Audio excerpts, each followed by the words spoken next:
Hola amigos, ¿cómo están? My name is Carranza. I'm the Global Ambassador of Tequila Atanasio.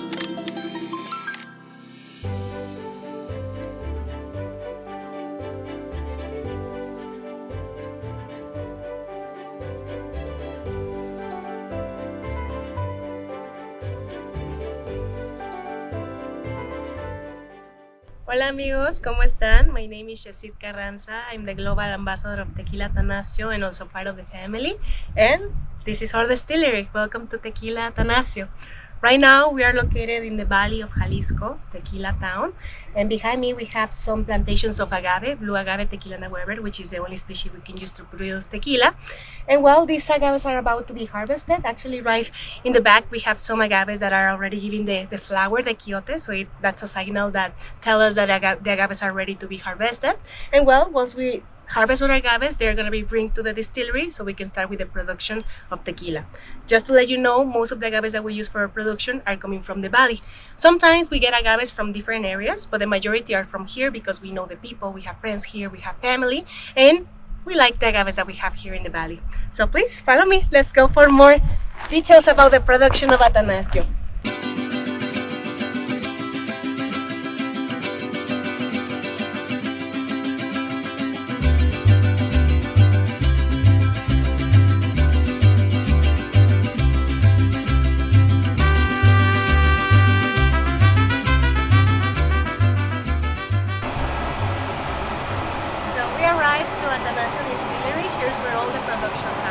So the distillery where we are located right now, it was built in 1995, but we started to produce tequila in 2017. So we don't have a lot of time producing tequila, almost 8 years.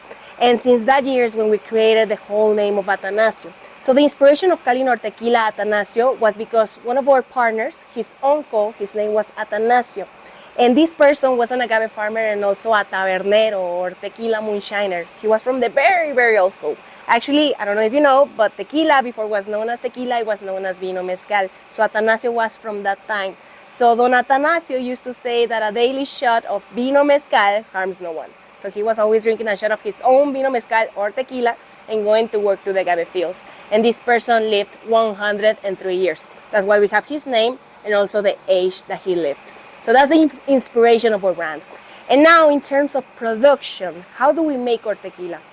Once we wait for the agaves, once they get all this maturity that we're looking for to make a great tequila, normally we wait 6-7 years is when the agaves start to reach all its maturity. It's when we do the harvest, which we call the jima. And then we bring the pineapples, the piñas, which are the hearts of the agaves, to our distillery. And one of the first steps we do in our production is the rajado. The rajado consists in taking this pineapple, these piñas, and we cut them in halves. And we do it with the purpose of removing the cogollo, which is right in the center of the agave.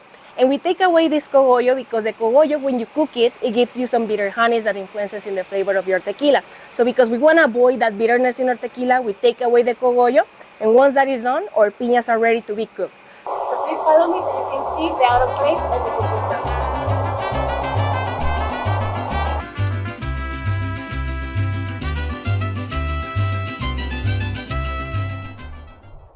So behind me, we have the autoclave. This autoclave has a capacity of 9 tons of agave, and as you can see, we have some agave already prepared. The characteristics of the agave change completely once it's cooked. Now it's more brown, it's juicy, soft, and very, very sweet. And all that sweetness is naturally coming from the agave. So once our agave is cooked, our cooking process normally lasts 16 hours plus 8 hours of cooling down. Once we finish with that cycle, we start with extraction. So for the extraction, we use this machine that we call roller mill. So this roller mill is divided into 2 parts. In this first part, we have the shredder. The shredder helps us to shred the fibers, to separate them. And once that happens, the fibers start to go up over this bed. At the same time, we add salt water. And then in this second part of the machine, we have the milling process.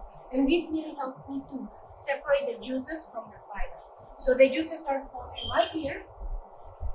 And then they are transported to that little container to do an additional filtration of fibers and other things. And then the juices are transported to the tanks to initiate the fermentation process. And here, in this other side, we have the fibers of the agave falling, right? So normally when you have the roller mill extraction, you have 5 stages of roller mills in the same machinery can do the whole extraction process. But because we only have one, we have to do some manual work as well. So what we do is that we take the fibers with a wheelbarrow, we drop the fibers right here, and then with a fork, we take the fibers, and then we throw them again over again so they can be squished and squished again. So we're repeating this process up to 6 times to make sure that we're extracting all the juices from the fibers, because otherwise, one time wouldn't be enough. So once we extract all the juices, the fibers we don't use them. We use them as a compost. Actually, right in the back there are some fibers that we just drop in the ground. And we don't use them for the fermentation, we just keep the juices, right? So the juices we transfer them to the tanks. And well, here's where the magic starts to happen. Fermentation is my favorite process because this is why I believe that it provides a uniqueness for tequila, because we have an open air fermentation, which means that we're allowing the juice to have contact with the ambience and with the bacteria and with the yeast and the fungus that there's around us. So depending on the weather conditions and depending on what is happening in the moment is what is going to provide different characteristics to our tequila. So right now we have some fermentation happening, so let's go.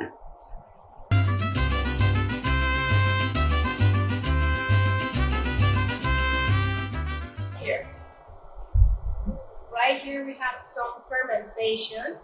As you can see, there's like a little layer over the juice. This is a sign that is telling me that my juice is already fermented, because when we first pour the juices, that has like a lot of sugar content, and the yeast start to come to eat it, it generates a lot of bubbles. So when you see it in the fermentation process, there's like a foam covering the tank, and that's a signal that the fermentation is happening.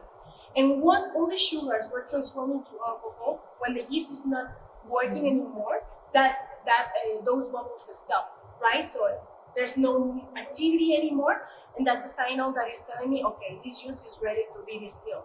But it's important to complement with science, right? Because maybe we can see the juice that stopped their activity, but maybe we still have some sugars, right? So it is important to test a sample of the juice in the laboratory to make sure that all the sugars in my tank were fermented. Once it's done, once we confirm with the qualities of my juice and also with the laboratory, it's time to take this juice to the stills to now initiate with the distillation process. So vamos, let's go.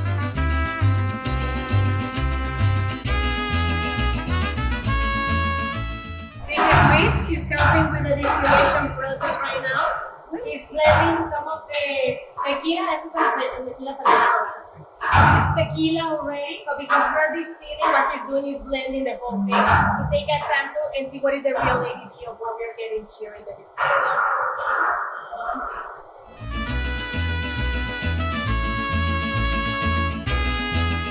So once the fermentation is done, the final juice that we get, we call it mosto muerto or dead must, because there's no more activity, it looks like it passed away. So we take those juices and we pass them to the stills to initiate with the distillation process. So the way that distillation works is by heating this still from lower to higher temperatures to start to separate different components, right? Because there are components that are lighter than others and they start to evaporate first than others. So that's why we start to heat the still from different temperatures so we can make this separation. So the most lighter components are mostly alcohols, and we have good alcohols and bad alcohols. So that's why our master distiller does an activity that is known as splitting the heads and the tails. So the heads is this first part that is coming up in the distillation process. We have good alcohols that we're looking for tequila, but because we have concentration of methanol, which is a bad alcohol, we have to remove it. That's why our master distiller does an activity that is known as splitting the heads, as I already mentioned. So the way it works is that we open this ball, as he's doing it right now, and we separate it. That's how we make the cut of the first thing that is coming out in the distillation process. Once it's done, we close the ball, and now we start to collect the body of my distillation, which is the one that I'm going to use for my tequila. The result of the first distillation is called ordinary. This is not tequila yet, because tequila has to be distilled twice and can be known as tequila. So we collect the body, and at the end, in higher temperatures, is when water starts to evaporate. And because we don't want to lose the characteristics of my ordinary, I stop process of distillation, I remove the tails, and I only conserve the body, right? My ordinary. This ordinario will give us an average of 2682. So these ordinarios pass again to the stills, and we're in the process. We heat the still from lower to higher temperatures. We separate the heads, which is the first part that is coming out of the distillation process. We preserve the heart, which is now our tequila, still strength at 55 ABV. And at the end, tails, because they are lower proof, we take them away. And voila, those are all the stages we need to pass through in order to create our tequila. And you can see it clearly here. ¿Esto qué es? ¿Estas son las cabezas, Luis? Okay, so this is the heads of the first distillation. As you can see, even the color is a little bit like cloudy. You know, it's not clean as it is tequila. That's why it needs to be refined.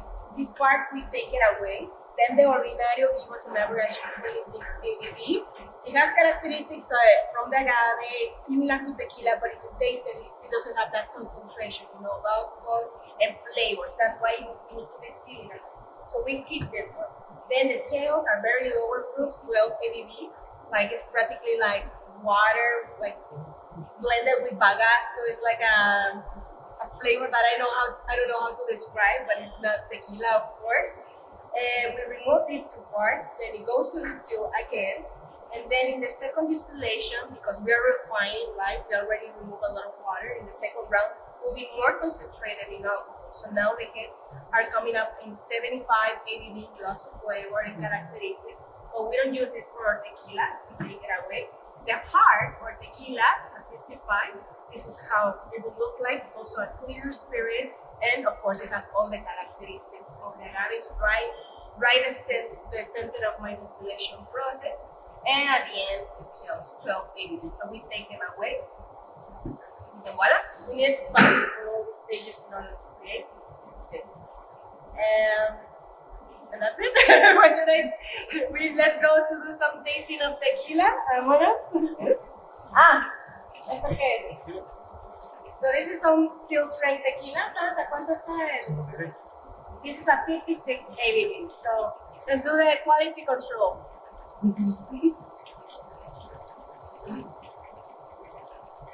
I love the still strength tequila. Or maybe I'm alcoholic. I don't know. Salud. This is the best way to drink a tequila. It's the probeta. Why when you're distilling. But it's important to know that the tequila that we distill has to pass through for an stabilization process. Right now it's raw, right? It's like what we're getting from the distillation. But then we have to put it in a tank. We provide some movement to the liquid so it can stabilize because we have molecules of water and alcohol. And when they're not stabilized, when you drink it, it's like an explosion of everything in your mouth. Like they're not combined. So by leaving them for a few days, like 15 days together, stabilizing, also providing some movement, that helps to join all these molecules together. So when you taste it, you get a completely different experience. But yeah, I love raw tequila too. So vamos, let's do some tasting right now.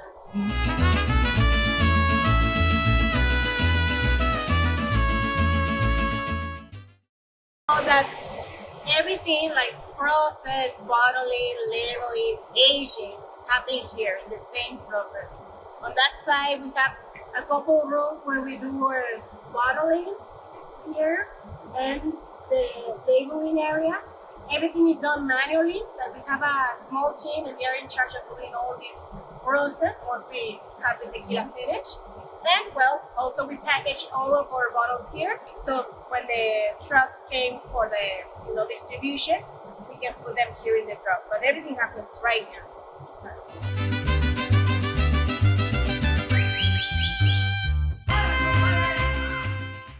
A few barrels on this area. As you can see, it's like our warehouse, but also our aging room because we don't have like too much space, but we try to use it as much as possible. So we use American white oak barrels for our aging process, for both expressions for reposado and añejo. And we're also working on new expressions for the future, playing with other type of barrel. But for the moment, all what we use is American white oak. And yeah, that's pretty much it. Let's go.